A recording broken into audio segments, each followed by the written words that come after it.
Hey, welcome back. It is such a privilege and joy for me to do this today. We're looking at an inductive study on Mark chapter 2, verses 13 and onwards. I'm not sure how far, but it looks to me that we're probably just going to verse 17, because that's where the passage ends. So that's probably it. On the left side of the screen here, we see that I've got Evernote opened up with the inductive study format. Simple, 3 questions. What did I hear? What does it mean? And what do I need to do? Basically, it's observation, interpretation, application. I love this method of doing personal Bible studies because it really, for me anyways, it makes the text really come alive. So that's why we're doing this, because it's every single time I go to the text, it always speaks to me freshly when I'm doing these, because it brings out what's most salient to me in that moment from the text. Love it. And then on the other side, you see I've got Olive Tree Bible app opened up. You can use any app that you want. You know, the Bible app by I think Life Church, I think is also wonderful. But this one, I've got my commentaries in it, all my my notes for prepping sermons and whatever else I do. I just love the app. So there we go. So looking at Mark chapter 2, verses 13 and on, New Living Translation, and here we go. Then Jesus went out to the lake shore again and taught the crowds that were coming to him. As he walked along, he saw Levi, son of Alphaeus, sitting at his tax collector's booth. "Follow me and be my disciple," Jesus said to him. So Levi got up and followed him. Looks like Jesus is building his team here. Later, Levi invited Jesus and his disciples to his home. Oh, that's interesting. As dinner guests, along with many tax collectors and other disreputable sinners.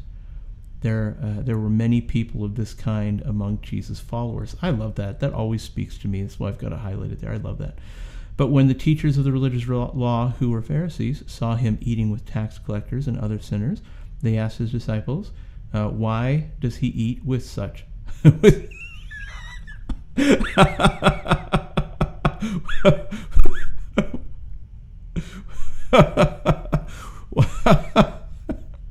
Sorry.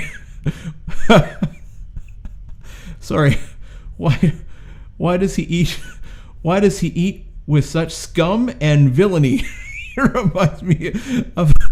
reminds me of a clip from Star Wars when Jesus heard like they're going to the canteen on Tatooine, a place of scum and villainy. When Jesus heard this, he told them, healthy people don't need a doctor, sick people do.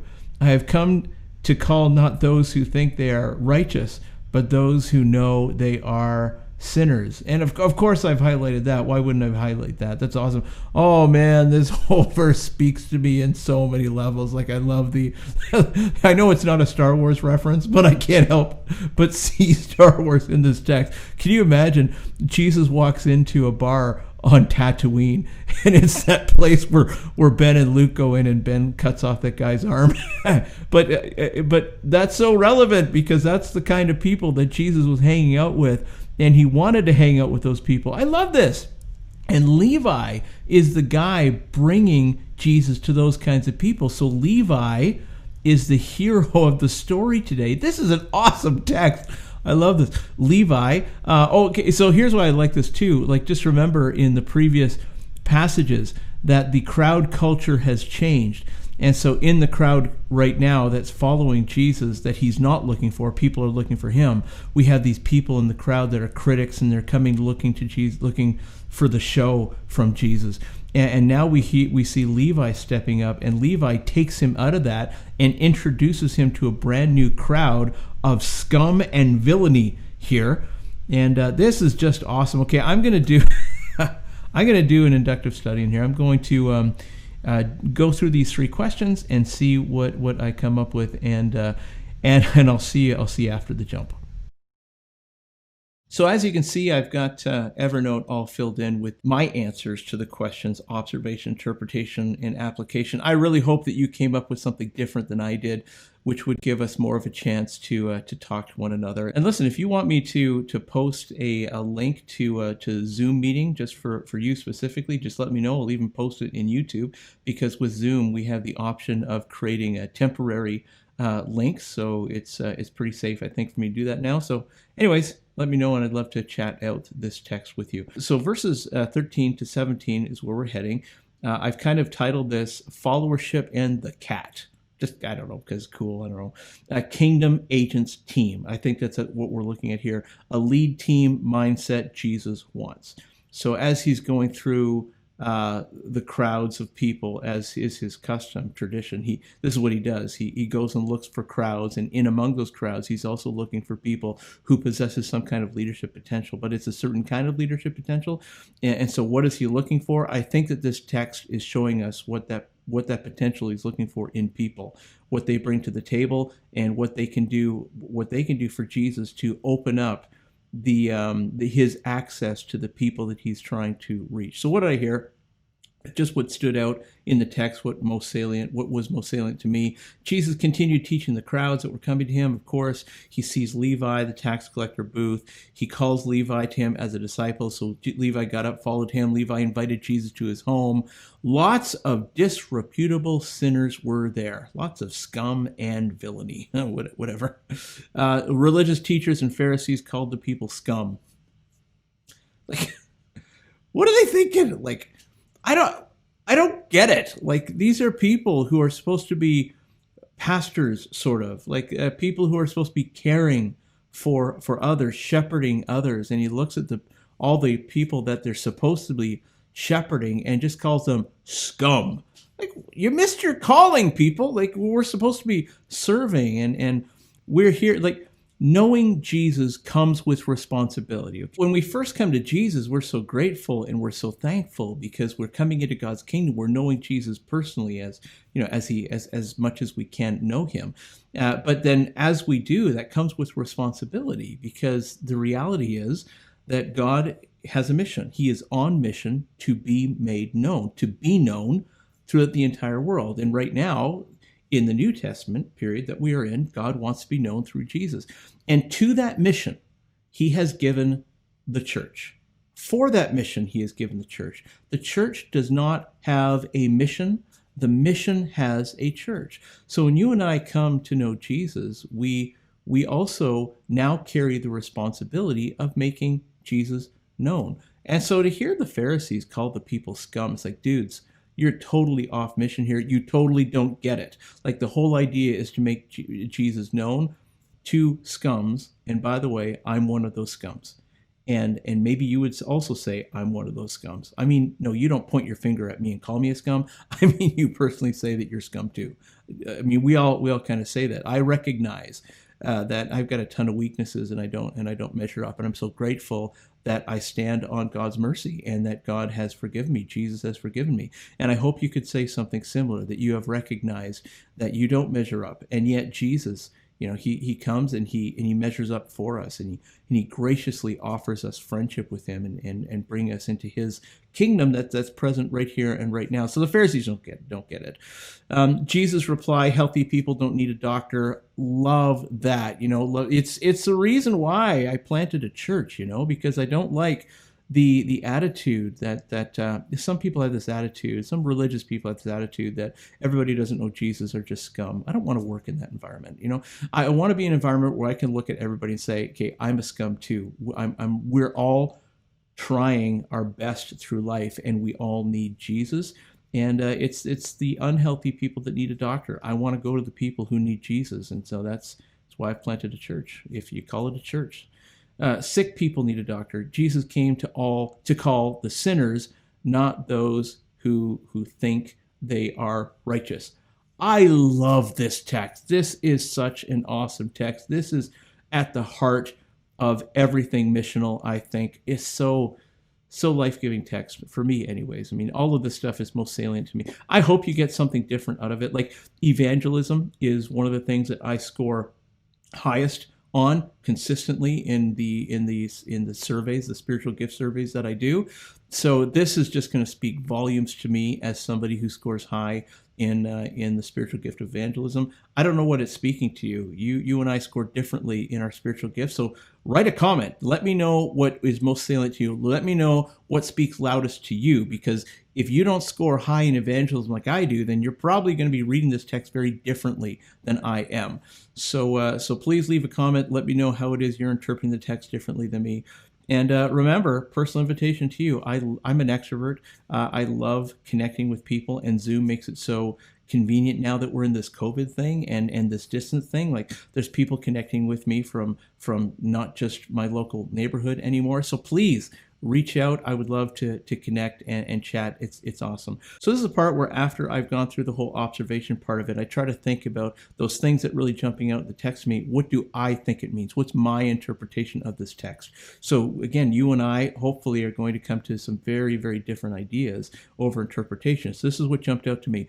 I noticed that Jesus is teaching the crowds, not necessarily communicating the gospel. I mean, that really, really stands out to me here. It's like Jesus wants to be on mission, but the people that are coming to him, the people almost that he's trapped in the same building with, are not making it possible for him to really do what he wants to do, because they're not receptive. There's this low receptivity to gospel communication because the crowd culture has changed, and they just want a show. I think the author, Mark, is really trying to communicate something about the crowd's ability to hear and why they're attracted to Jesus. Although, I might just be hypersensitive to the wording here, and I might be reading too much into the text. I might be, but it just appears to me that if we're following the train of thought along Mark, that the crowd culture has changed, and Jesus is now faced with a crowd that's chasing after him that is not receptive. They're in it for the show. So he's teaching them. He's teaching them, which is fine. I mean, sometimes we just teach people and we wait. We wait for the receptive to identify themselves, and we're kind of mining the crowd a little bit. We're teaching, and we're still sharing the good news. We're still sharing truth, and we're waiting for the moment for the crowd to demonstrate a level of receptivity. But that's fine too. It's just Jesus working the crowd, I guess. So the crowds are coming to Jesus, attracted to him. My guess is he may be redirecting them to the gospel, but there doesn't seem to me to be any hint of followership being accomplished here, not in that moment. And remember, this is my interpretation, this is my opinion, and I might be looking into the text a little bit too much and putting stuff in the text, but you get to do that too in your interpretation. We can just hash it out and talk it out. It's okay. Levi wasn't one of the people following Jesus, by the way. Okay, notice this. Levi is not in the crowd. There's this huge thing happening in Mark here, where there's those in the crowd that's really just a point of distraction, and then those that are not in the crowd or being called out of the crowd that really are demonstrating that they're truly followers of Jesus, true followership here. So Levi wasn't one of the people in the crowd. He's not chasing Jesus down for a show.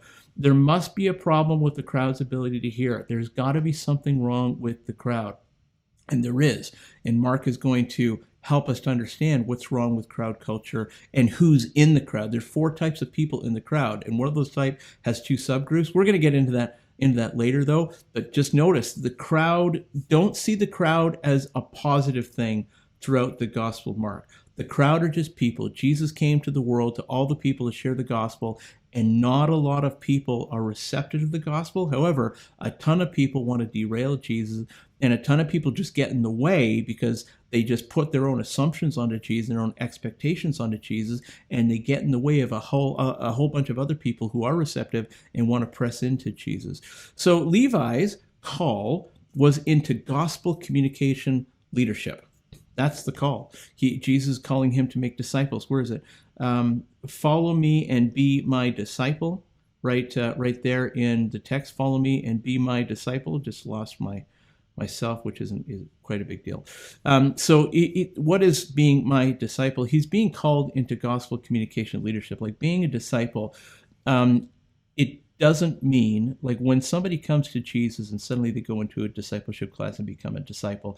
We've got that so messed up. That's not what being a disciple is, not what discipleship is. Discipleship isn't locking somebody in a building and then teaching them the Bible and teaching them how to apply to their lives. Discipleship is mentorship. It's living. It's alive. It's doing life together. It's hashing things out together. It's dirty, not clean. It's messy. It's not as clean as let's come into my nice clean building. Let's go through this nice clean package. It includes gospel communication leadership. And remember, we're talking about the big four, the two-sided coin of the big four. Once we hear Jesus, we come to him, we receive him, then we start to follow him, then we step into agency. And then as agents, what do? Then we share, we communicate the gospel, we invite people to say yes to Jesus, we mentor people. That's discipleship right there. We mentor people. What are we doing while we're mentoring them? We're eventually bringing to the place where we're releasing them into their own form of kingdom agency. That's what Jesus does here. He calls Levi into gospel communication leadership. What does Levi do with it? He does something incredible with it. Levi is off the hook here. He's off the chart. He is nuclear. He's awesome. It looks like Jesus called Levi onto his team because Levi could connect him with the kind of people Jesus wanted. Those who had the ability to hear the gospel, even if they weren't ready to follow Jesus. In church planting terms, I would say that Levi was the kingmaker. And I don't know if all church planters had these same terms, but I know with the I took something called the New Leaf Design Workshop, and in that New Leaf Design Workshop, thanks Jared for leading that, we learned this term called kingmaker. The church planter, or whatever you want to call it, New Ventures planter, whatever, is not the most important person. It's not the most important cog in the wheel. I mean, the initiator, the entrepreneur, the one taking the lead on the idea, they simply have the idea, but they have no followers. The person called the kingmaker, they suddenly latch onto the idea and they start drawing interest and they pull everybody along the ride, along for the ride with them. The kingmaker kind of grows the audience and grows, encourages everybody to become a part of this new thing that's going on. Levi is totally a kingmaker here for Jesus. He introduces Jesus to a whole lot of other people, and he brings his friends along for the ride and say, hey friends, I'm now a disciple of Jesus. I'm doing something new. Friends, come out to dinner with me so I can show you this new thing that I'm doing. And they all come along for the ride. All the scum and villainy of the Tatooine Cantina, except for the band. I don't see the band in this verse, I guess. They've all come along for the ride.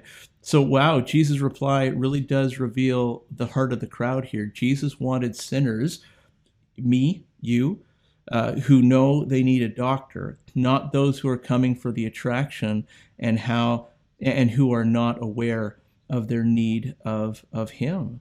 Jesus liked people, taking him outside of the crowd, Mark's version of the crowd, towards people who were truly receptive. And it wasn't people just coming to church for church's sake, to punch their time cards and say, okay, I've done my godly duty this week and here I go and I'm done. This is different. Jesus is like, I don't like that. What I like it when people connect me with receptive people who just need a chance to hear.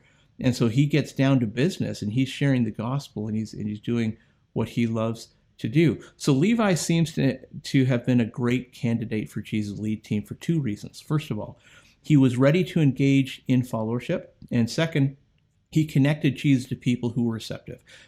Third, did I say two reasons? I got a third reason here.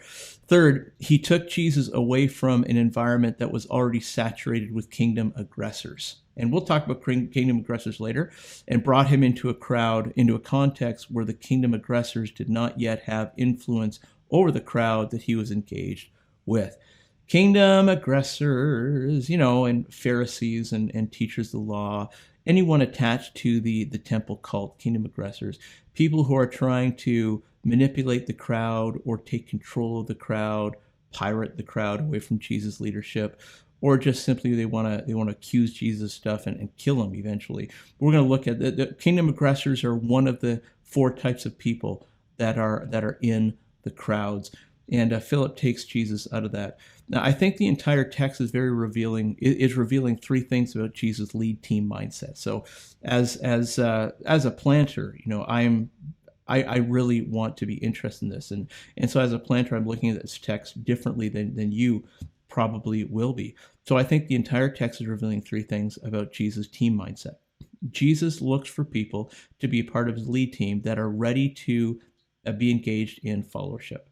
So, yeah, I'm going to anybody that I find receptive to me as a person, building relationship, and then sort of eventually testing for receptivity. And I had this little thing that I do. So you go to church, you want to go to church. I'm just trying to figure out where people are at to see how near they are to Jesus, and whatever I can do to see what's going to help them move a little bit closer to Jesus. I'm just listening for how receptive they are. This is what Jesus is doing. He's looking for people on his lead team, not people he's reaching out to. He's looking for people on his lead team that are ready to be engaged in followership and will help him do that. So people on his lead team are those that help him connect to the lost in order to help him bring them closer to God. Jesus looks for people to be a part of his lead team that will give him access to receptive crowds. He wants to go to the Scum and Villainy in the Cantina bar. He wants to do this. Jesus looks for people to be on his lead team that will take him away from the religious-minded who feel they don't need Jesus. He wants that. He wants to be taken out of the church setting, by the way. Unfortunately, in some churches, they've heard everything that they want to hear, that they can hear, and now it's just a matter of it being a club and just sort of meeting for meeting's sake. And the lost are not a part of that. And people who are really needing Jesus, they don't find it comfortable going to church, and they're not welcome. And although churches would say, "Oh yeah, we welcome guests," well, do you though? Not really. Like I've been in since I became a planter, it's given me a chance to be a little bit more flexible with my time. As a senior pastor, I didn't have a lot of flexibility with my time. But as a planter, though, I can visit other churches, and I go to other churches, and they say, "Oh, we love having visitors. We love having guests." Yeah, because they love butts and seats. It's not because they love personally engaging with people. At least I have not been personally engaged with in most of the churches that I've gone to around here. They love having butts and seats, and they're not. And they think they're warm and friendly, but they're warm and friendly to each other. And that's the kind of crowd that Jesus doesn't want to be in. Jesus wants people who will take him out of that crowd and bring him to people who are receptive and really need him and really want to share the message with them. I'm not trying to get down everybody. Everybody needs Jesus. It's just that there are some crowds that are just not receptive of the people who are receptive to Jesus.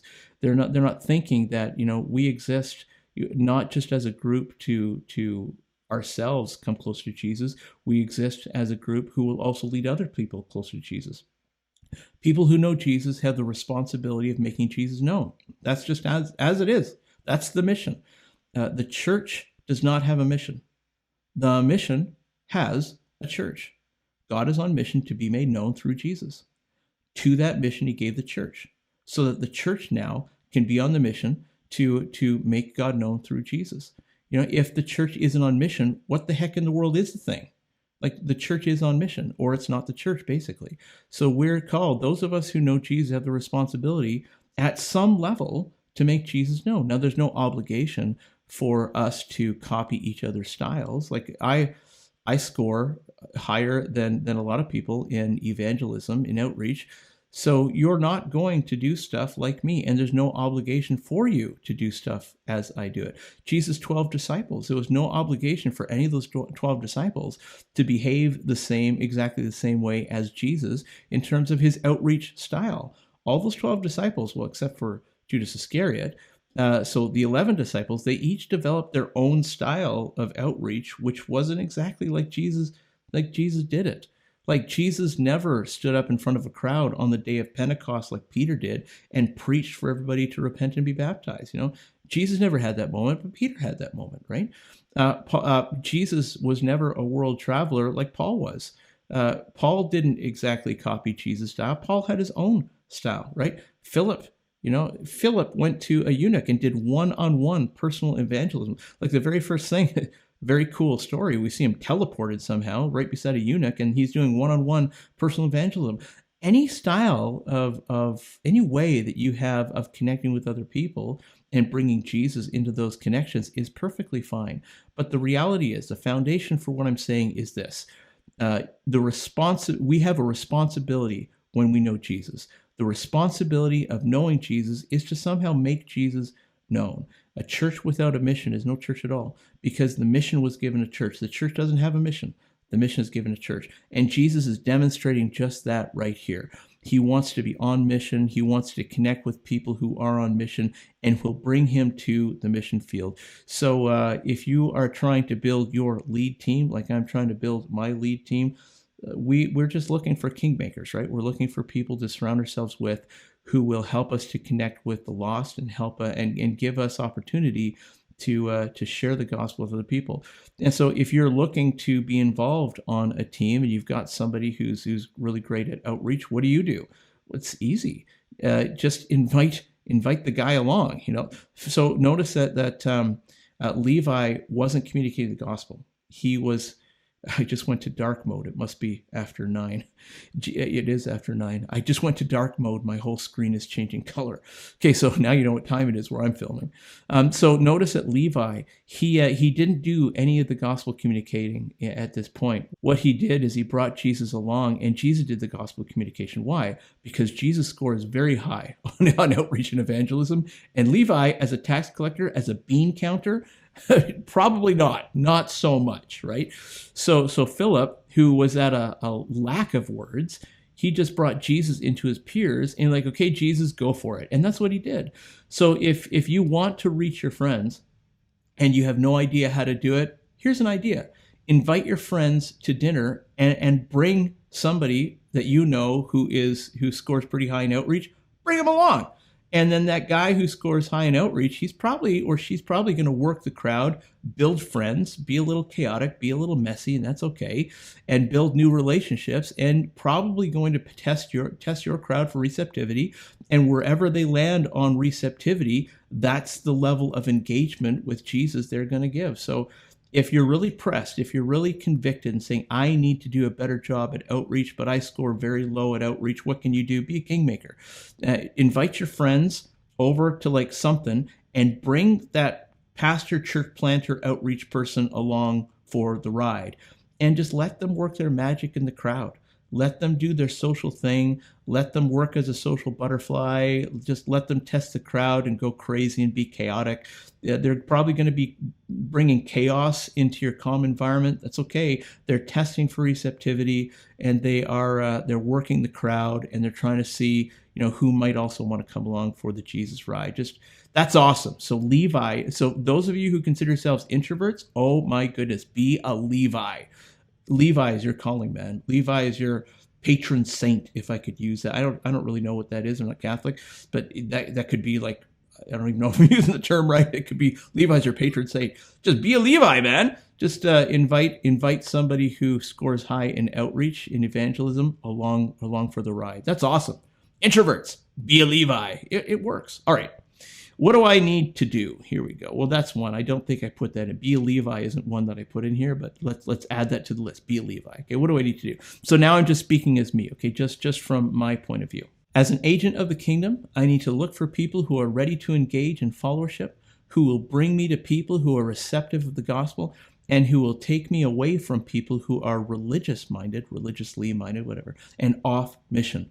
Prime candidates for a lead team are those who will bring me to a crowd that has not yet been seated with kingdom aggressors who have established their influence. I hope you get some of that. I mean, remember that we're talking about crowd culture and how it's so important. When crowd culture changes, there are now people who are coming to Jesus for the show, and they're just getting in the way. And there's others who are critics, just critical of everything Jesus says. There's kingdom aggressors who want to fight Jesus. There's pirates in there who want to influence people away from Jesus. There's nominals in there. I'm sort of giving a heads up about what's coming. Nominals who will be easily swayed one way or the other. And then there are the receptive as part of the crowd too. So just to give you a heads up, the four types of people in the crowds in Mark that we're going to see is we're going to see the nominals who are swayed one way, whichever way the wind is blowing, the nominals are going to go that way. And there's lots of nominals in churches, by the way.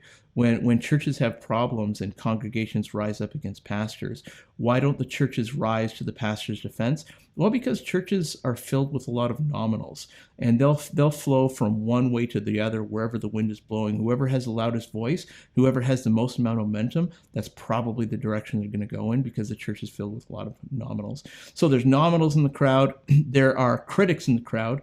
Those who they're not, it's not just they're not receptive, but they're already rejecting it. Okay, so they're rejecting to the point where they can't hear, and then anything Jesus says, they're just going to try to say something nasty, say that can't be right. So just critics. They're not trying to hurt Jesus, they're not out to kill Jesus, but they're very critical, and they get in the way, they interrupt the message, and they prevent the nominals from even hearing the message. And then there are the kingdom aggressors. Now, the kingdom aggressors have a couple of subgroups. The kingdom aggressors are those who are, they're evil. They're out to do harm to Jesus. And those would be pirates. Pirates, we're going to see these all through the kingdom. We're going to see all through the Gospel of Mark. Pirates are those who are in the crowd trying to become an influencer in the crowd, swaying people away from Jesus and creating their own followers within the crowd that's following Jesus. Okay, so they're swaying the nominals anyways. That's what they're doing. They're swaying the nominals, and it's the nominals that give them the momentum to attack Jesus, because the nominals have no idea. They're just being swayed. So there's the pirates. And then there's the really evil ones that they're hunting Jesus, and they're really aggressive, and they want to kill Jesus. We see that in the Pharisees. Eventually, we're going to see that the Pharisees just totally, at one point, they kind of stop addressing and confronting Jesus. They start to conspire with the Herodians to find ways of killing Jesus, and they're the plotters. So we've got pirates and plotters. Those are the two kind of kingdom aggressors. So there's four people in the crowd. There's the nominals, there's the critics, there's the kingdom aggressors with the two subgroups of the pirates and plotters, and then there are the receptive. So we see that in the gospel, we see lots of times where Jesus will be teaching the crowd, and he's not sharing the gospel, he's teaching the crowd. Why is he doing that?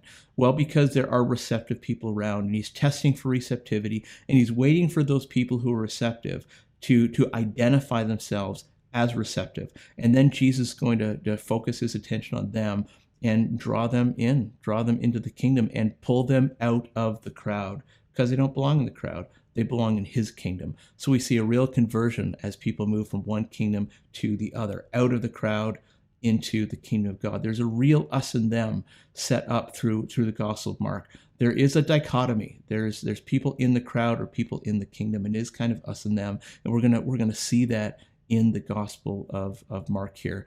The us would be the people who are the kingdom agents, going to others, exercising kingdom agency, and living up to the responsibility of making God known. And the them are the people that we're loving on and sharing the gospel with, and giving opportunity to receive Jesus. There's two groups of people here. Okay, let's continue in what else I have to do.